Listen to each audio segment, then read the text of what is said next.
कृपया सब्सक्राइब करें हमारे चैनल को और प्रेस करें बेल आइकन को, जिससे आपको आने वाले वीडियो की नोटिफिकेशन मिलती रहेगी। धन्यवाद।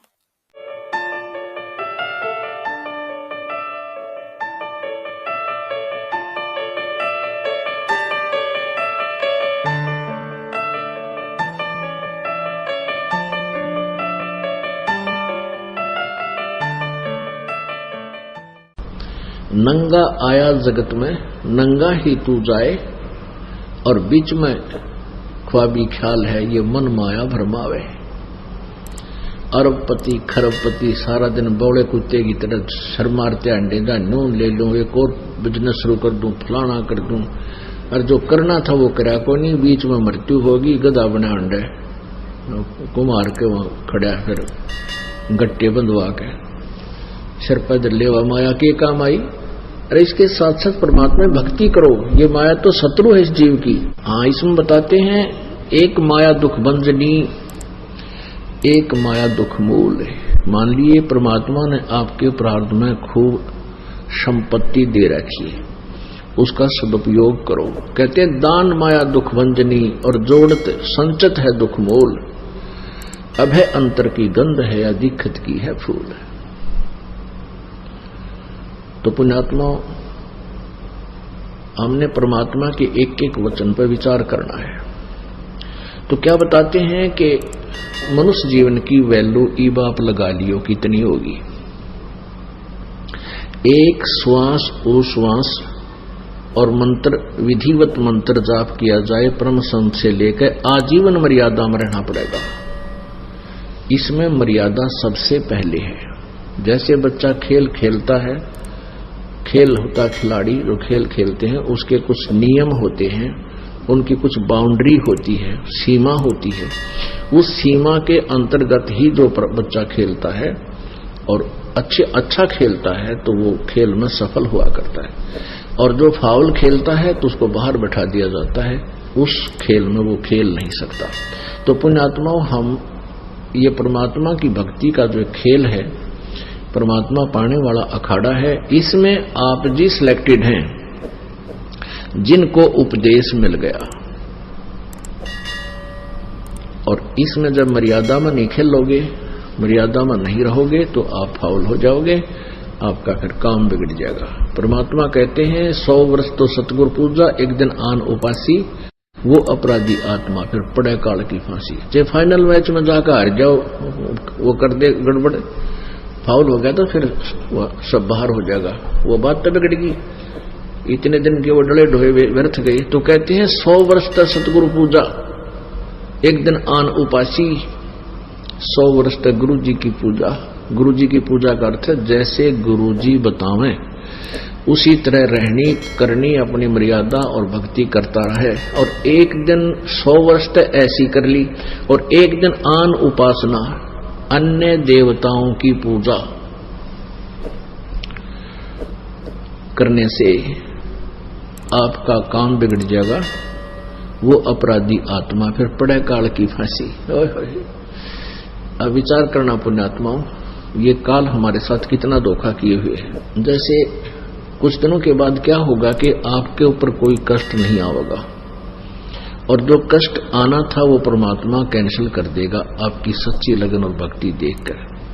यहाँ सांसारिक सुख हो जाएंगे, घर में भी सुख होगा, आपके पास पैसा भी खूब हो जाएगा, क्योंकि दान ऐसे स्थान पर आप कर रहे हो, ये किया हुआ दान आपको मालिक देगा और बहुत अच्छा प्रतिफल देगा। तो कुछ दिनों के बाद आप भूल जाओगे, सत्संग में आना भी कम कर दोगे, ये बट नेचुरल है। ये दास देख रहा है, आज से जो 15 साल पहले लगे थे 100-200 परिवार, अब उनमें से मेरे ख्याल में 10% उस लगन से 10% लगे हुए, बाकी ढीले पड़ गए, क्योंकि उनका सुख गणे हो गए। वो तो माया चाह थे, उनको ज्ञान था को नहीं, क्योंकि दास को भी परमात्मा ने ज्ञान योग नहीं खोला था जब तक, क्योंकि इस ज्ञान को परमात्मा ने बैन ला रखा था कि अभी इसको प्रचार नहीं करना। क्योंकि जैसे ये ज्ञान तो दास बताता था, गांव गांव में जाकर सत्संग किया करता था, लेकिन कबीर परमेश्वर जी की वाणी से ही ये यूं का यूं बताया करता था कि ब्रह्मा विष्णु महेश की ये स्थिति है, दुर्गा की ये स्थिति है। लेकिन आम व्यक्ति का विश्वास नहीं होता, जो हमारे शिष्य थे उनका विश्वास ना होता कि ठीक है, उनको लाभ हो रहे थे, परमात्मा के नाम लेते उनके सारे संकट दूर होने लगे थे, इसलिए शिष्य तो बनने शुरू हो गए थे। क्योंकि ये जो मंत्र है, इस मंत्र का जाप पूरे विश्वास लगन के साथ जो व्यक्ति करता है, उसको ज्ञान है या ना है। जैसे डॉक्टर कोई दवाई देता है, औषधि देता है, मरीज खा लेता है, तो उसको नहीं पता इसमें कौन सा केमिकल है, कौन सा साल्ट है, तो वह दवाई अंदर गई, लाभ तो करेगी। फिर यहां समस्या क्या आ गई है हमारे सामने कि जैसे जो दवाई जो मंत्र दास देता है, दूसरे नकली डॉक्टर यानी ये संत भी और मंत्र देते हैं उसी रोग के काटने के, मोक्ष मार्ग के लिए। जैसे ब्रह्मा विष्णु महेश जी को वो अजर अमर बताते हैं, दास उनको नासवान बताता है, क्योंकि सूक्ष्म वेद में लिखा हुआ है। तो ऐसे कंट्राडिक्टरी स्टेटमेंट हो जाया करती थी कि भी गुरुजी तो ये बताते हैं और दूसरे जो ब्रह्मा विष्णु महेश के जानने वाले वो ये बताते हैं ब्रह्म ही सबसे शक्तिशाली है, ब्रह्म ही सबसे बड़ा भगवान है। विद्वान का लाने वाले ऐसे कहते थे। तो यदि ये बीच में ये संत ना अड़ रहे होते और सीधा ही दास आपको मंत्र दे देता, फिर आपको ज्यादा ज्ञान की आवश्यकता नहीं थी, या टेबलेट, ये दवाई यानी सिमरन, ये फांकी मारनी थी, रिश्ते रोग कट जाता, यानी जन्म मृत्यु समाप्त हो जाती।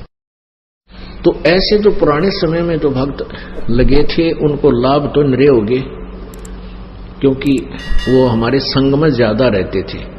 जहां भी कहीं पाठ होता था वो सारे ही वहां आ जाते थे कि उनका सुख गणे हुआ करते। कुछ दिनों के बाद फिर वो अच्छे सुखी हो गए, घर में सुख हो गया, सारे लाभ होने लग गए। तो फिर हमने आश्रम करौथा में डेरा डाल लिया, वहां भी कुछ दिन आए, फिर ढीले पड़ गए, फिर संगत ज्यादा होती रही, ऐसे वो पीछे हट गए। तो कहने का भाव ये है कि एक समय ऐसा आता, वो हमसे दूर नहीं है, वो हमारे को ये भी नहीं है कि हम गुरु जी से दूर हो गए, लेकिन वो कमजोर पड़ गए और एक दिन ऐसी स्थिति आ जाएगी वो भक्ति बंद कर जाएंगे, क्योंकि ज्ञान बिना बात बने को नहीं। अब ये ज्ञान इसलिए आपको देना पड़ता है कि कोई आपको भ्रमित ना कर दे कि ये टेबलेट ठीक होनी, इस रोग की कोना, अर्थात ये मंत्र सही नहीं है, ये ज्ञान सही नहीं है।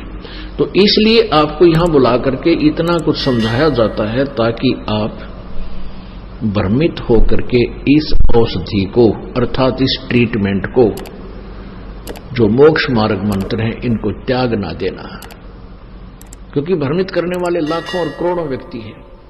इसलिए ज्ञान की आवश्यकता। तो कहने का भाव यह है कि कबीर परमात्मा ये बताना चाहते हैं।